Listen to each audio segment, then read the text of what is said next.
guys, Jordan from Jordan's Easy Entertaining here, and welcome to day 5 of the 13 days of Halloween party ideas. Today we are making a Halloween party cocktail, these Bloody Mary IV bags.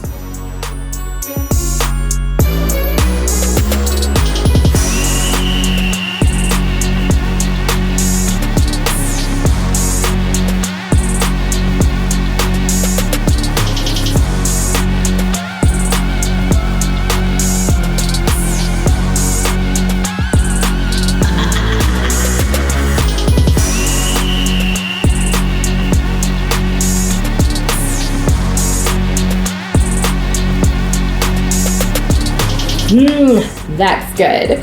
Did you like this Bloody Mary cocktail recipe? Pop over to jordanseasyentertaining.com to see more. Don't forget to come back for the rest of the 13 days of Halloween party ideas. Leave a like. See you next time. Bye!